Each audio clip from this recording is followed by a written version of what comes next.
First speaker this evening is Nia Jones, Living Seas Manager, and her talk tonight says Whales, Dolphins and Porpoises, the what, where and how of watching cetaceans in Welsh waters. Nia has been absorbed in a world of marine life for as long as she can remember. Her background in Marine Zoology and Ecology led to joining the Living Seas programme at North Wales Wildlife Trust in 2007. She now oversees their conservation education projects and manages the Living Seas strategy for North Wales. She loves nothing more than being in or beside the sea and has a lifelong passion for all things marine. She'll be shining a light on the world of whales, dolphins and porpoises in Welsh waters and how you can experience them too. I'll put you over to Nia shortly now. Okay, so hopefully you can see my screen there and you can all hear me all right. So I'm just going to put this down. Okay, well, thank you very much, Alec, for that introduction. Ag croeso chi gyd heno, a mae'n neis gweld gymaint ohonoch chi yma, bod fi'n sbiad ar y sgrin yma wan. Ond fel oedd Alec yn deud, mae'r sgwrs heno mynd i fod yn Saesneg, ond teimlwch yn rhydd i yr cwestiynau neu sylwadau yn y Cymraeg a fyddai'n hapus iawn i'w hateb nhw. So we're going to kick off. We're going to the evening with whales, dolphins and porpoises, and I'm going to just talk to you a little bit about what you might see around Wales and some of the best bits, best ways to watch them, and so on. So we'll kick off with this one. So you might hear the word cetacean being said, and basically anything that's a whale, a dolphin or a porpoise is grouped into a group of animals known as cetaceans. So if you do hear someone saying anything that they've seen a cetacean, they've seen something that's either a whale, a dolphin or a porpoise. So generally speaking, whales are larger than dolphins and dolphins are larger than porpoises. But I say generally speaking because the largest porpoise is smaller than is larger than the smallest dolphin, and so on. So that there are exceptions to that rule. Globally, there are about 86 species of cetaceans. In the UK since 1990, about 26 species have been recorded, and here in Wales about 18 species have been recorded since 1990. So Wales is a really special place. Most of these species have been seen once or twice, but others are common and are seen all year round, and these most notably the harbour porpoise, bottlenose dolphin, common dolphin, but we've also got seasonal visitors like the Risso's dolphin, which we see year on year, but also some of the bigger whales as well, the minke whale, this picture taken of a minke whale just off Puffin Island. But we also have sort of infrequent visitors and the rare sights. So we do have sightings of killer whales or orcas. So the last one that I know of was off Anglesey in 2016. Pilot whales, and this in the bottom here is a fin whale, and this picture was taken by Sea Trust in Pembrokeshire. Now the fin whale is the second biggest cetacean in the world, so these are incredible species. So as you're out and about, you might want to you might see something offshore and then you might want to try and identify it. And basically this can be quite difficult. It's you might, for example, this picture, you might only see a big splash, you might see a blow, you might see just a little bit of a fin, you might just see a little bit of disturbance in the water. So there's all of these little things come together to sort of give you an idea of what species that you might be seeing. And like I say, it's not easy, and it's not easy even you know, when conditions are perfect, but it is something that I can guarantee you that if you are out and about and you start watching for cetaceans, that you'll get your eye in there and you'll see things. What you'll notice is that something will be different and you pick something up. So I just thought, you know, like I said, it might be that the conditions are perfect. You might have really sort of nice flat calm seas like this one, but I actually find it quite difficult to watch in conditions like this because the silhouettes of the little waves or any kind of ripple catches your eye. Even on sunny days you get views like this where the sun is sort of glaring. And of course, we are in Wales, so we do have stormy weather and rain.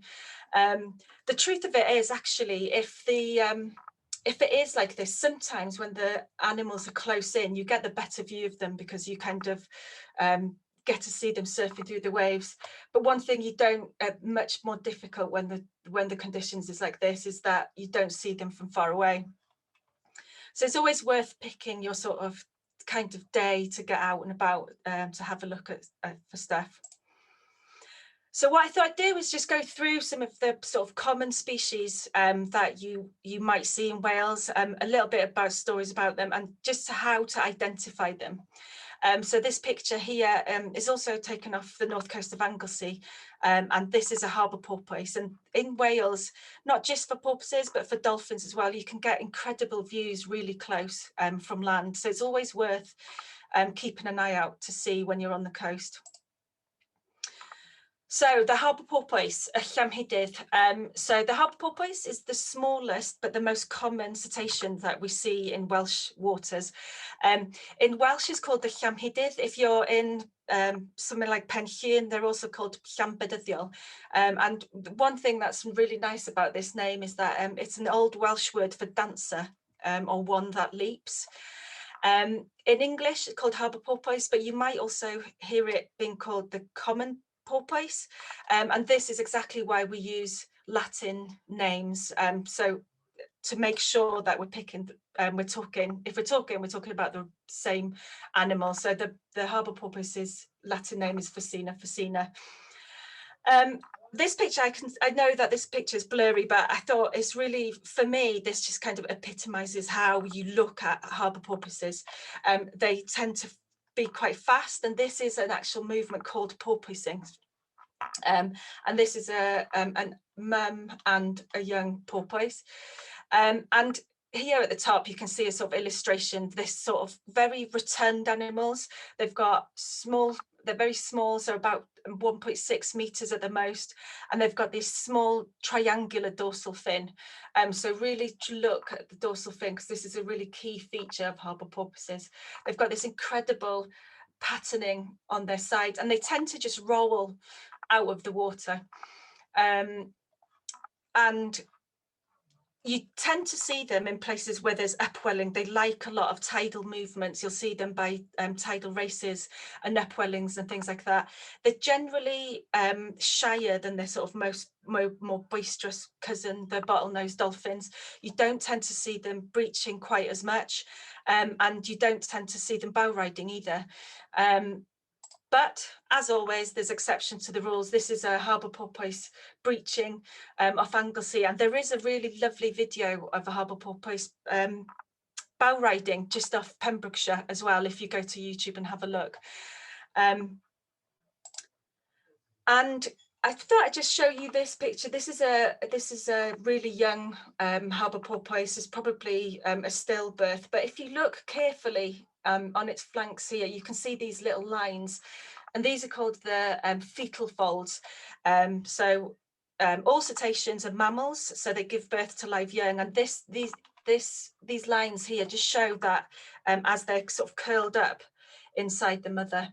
So if you see animals, if you see a harbour porpoise that's really small and has these lines, you know it's probably only about a week, 2 weeks old at the most. And this is again a young calf with a mother. The calf, a porpoise calf, will be born at about 70 centimeters long, so about this length of a salmon, and they tend to stay really close to the mother while they're weaning. So this is a really critical time for them. And this is a juvenile. So we say that the porpoise calf is about 1/3 the size of an adult, and the juvenile 2/3 the size of an adult. And like you see, they tend to just see them rolling out of the water like this. So this map shows you some of the hotspots for harbour porpoises around Wales. So we've got North Anglesey, off the Llŷn Peninsula, and down for Pembrokeshire here, and on the Gower. So they love these tidal areas. So it's really always worth looking on sort of coastal cliffs where the tide runs. Okay, the next most common cetacean species we have in Wales is the bottlenose dolphin, in Gymraeg, dolphin trwyn potel, and you can see why they've got this sort of beak here. Which a harbour porpoise doesn't have, a beak that's prominent, that's so prominent. But if you look really at the dorsal fin, this is the key thing here. So the harbour porpoise has got small and triangular dorsal fin. A bottlenose dolphin has got this big sort of sickle-shaped dorsal fin. And they're actually much bigger. So the bottlenose dolphins in Wales will reach to about 4 metres. So they're about twice the size of a harbour porpoise. Wales waters is really special for this. We've got only one of two populations of semi-resident populations of bottlenose dolphins in Wales, the other in the Moroedd Firth. So there's about between 200 and 300 animals in Cardigan Bay. And they're much more playful. So you'll see them jumping out. This is called breaching. I always feel with bottlenose dolphins, their breaches are quite rounded and quite big. So you'll start seeing splashes, and they also love to bow ride boats.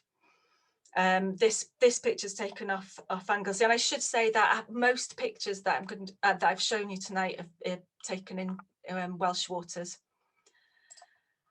And again, the young ones stay very close to the mother and are generally a lighter colour. And they're found all the way around Wales, but there's certain hotspots here at the south of Cardigan Bay, but you see them throughout the whole of the bay. But we also see them off the north coast of Anglesey and Llandudno this way. And we generally see them up in the north in big groups during the winter months, where they tend to disappear from Cardigan Bay.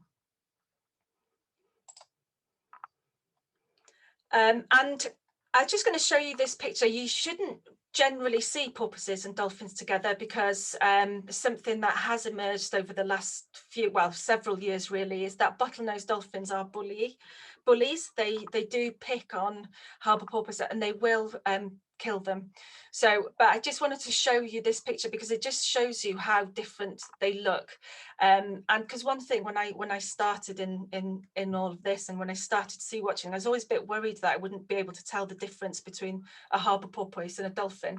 But here you can see on the right, the harbour porpoise is really small.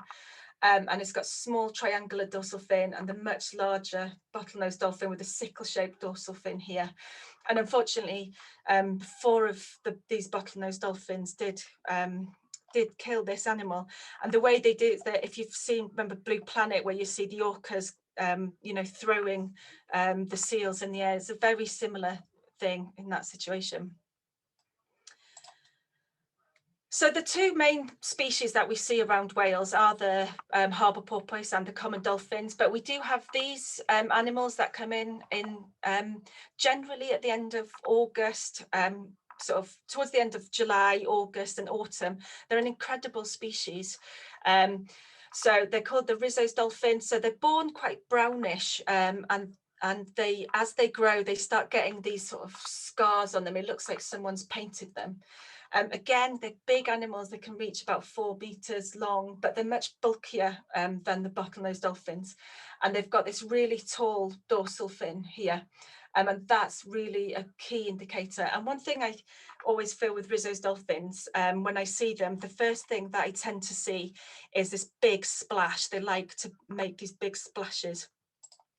They also log on the surface. So you'll see them, you might just see something white and sticking up. And I thought I'd just put this picture in just because it's an incredible picture of a Rheolwr dolphin. It hasn't got a beak like the bottlenose. And this is a young Rheolwr dolphin taken off Anglesey last summer. And you can see these sort of fetal folds here. So we know that this animal was born in the area. And they've got a similar distribution really to harbour porpoises. They've got these sort of north coast of Anglesey, off Bardsey and off Pembrokeshire. And these animals like to eat squid and things like that. So you tend to see them off big drop-offs. Not so common. I've never seen them from land. The common dolphins tend to like being a bit more offshore, and Pembrokeshire's a real hotspot for common dolphins. These are the animals that kind of create these soup pods, so you might get hundreds of them together. They're very slender, very quick, very slick, but the key distinguishing feature here is the sickle-shaped dorsal fin and this hourglass shape here, and this sort of golden colour there. And here's again a young one with the mother. And you see them generally more offshore. At Pembrokeshire again is a bit of a hot spot. I've seen them just off on the ferry from Holyhead.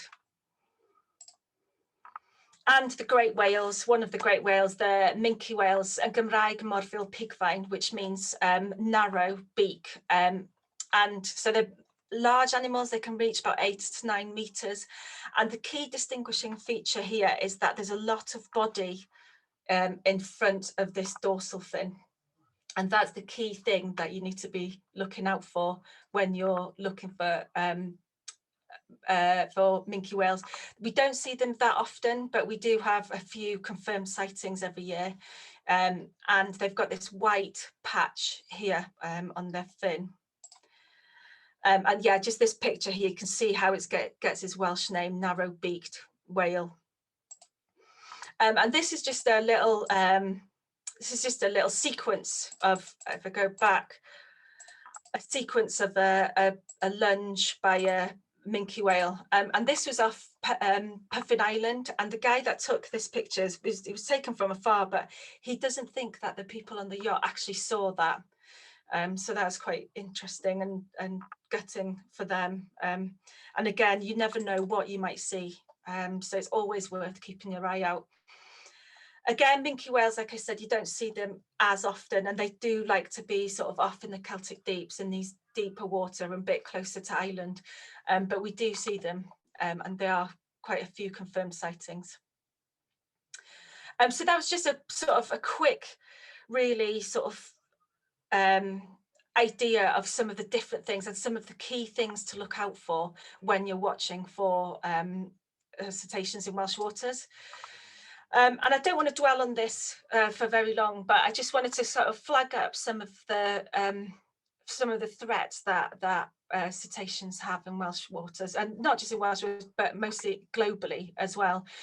So bycatch, being caught in fishing nets, is a problem, and it's not. Luckily, it's not quite such a problem in Wales, but places, particularly the southwest England, it is a big problem. And overfishing, so you know, we don't fish for cetaceans, but actually their food source is being overfished.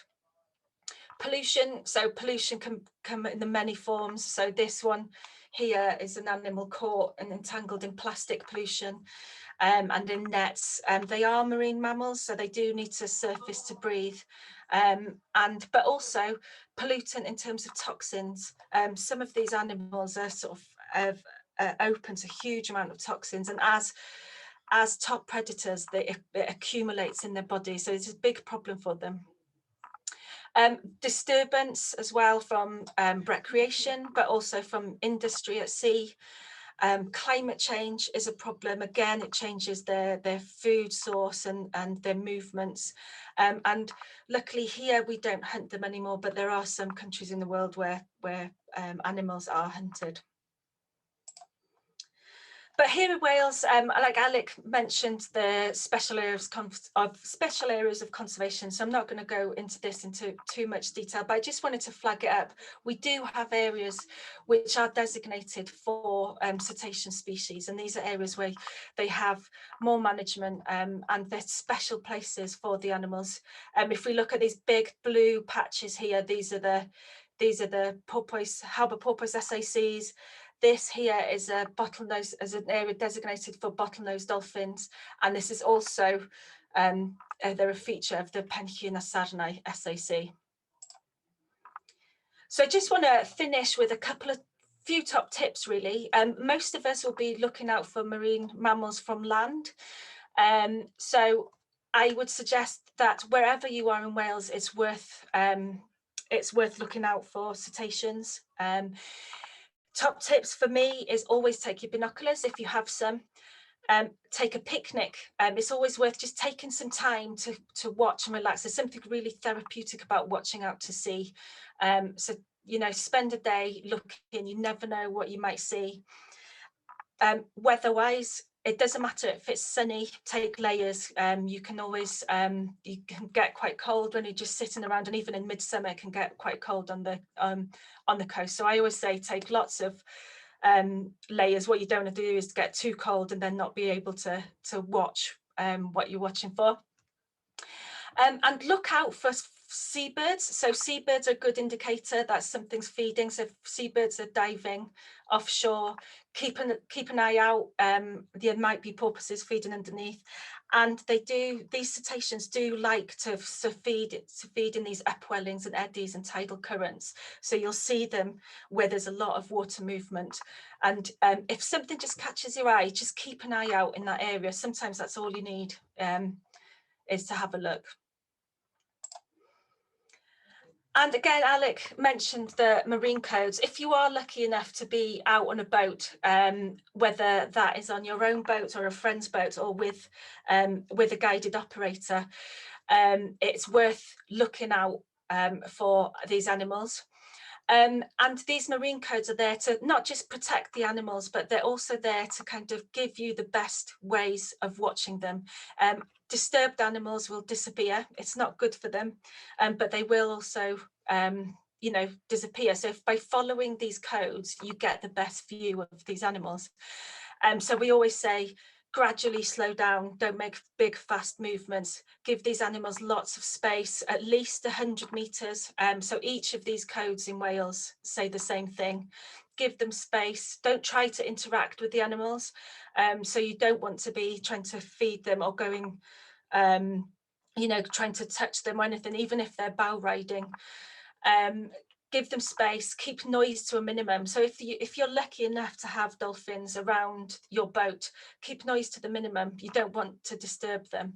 And these are really important things. They're not there just to protect the animals. They're there they're not there just, they're there to protect the animals and for you to get the best out of your viewing. And one thing to say here as well, like if you're out on your own boat, please do follow these codes. But also, if you're on an operator's boat and you're not happy, you're welcome to tell them that you'd like them to keep more space. And the last thing is tell us what you see. I'll put a couple of links in the chat box after I finished, and these, we want to know if you've seen anything, where you've seen it, and what you might have seen, whether you've seen them from land or from a boat, or whether you do come across one on the beach. These are incredibly important sightings for us. It gives us an idea of what's going on with cetaceans in Wales. And it can tell us a lot, and we can also help with giving you information. And I think that's it. So that was a bit of a whirlwind tour there. Please feel free to ask any questions. And now I need to, if I push the stop share, there we go. Thank you very much, Diolch. Yeah, that was very interesting, especially tips about how to view from the shore. I'll be taking note of those. Well, do that. Thank you. There are some questions coming in, but I think we'll leave them till the end of the event, so we have time then, and we can, or you might have time during presentations to type answers. So we'll move on from now.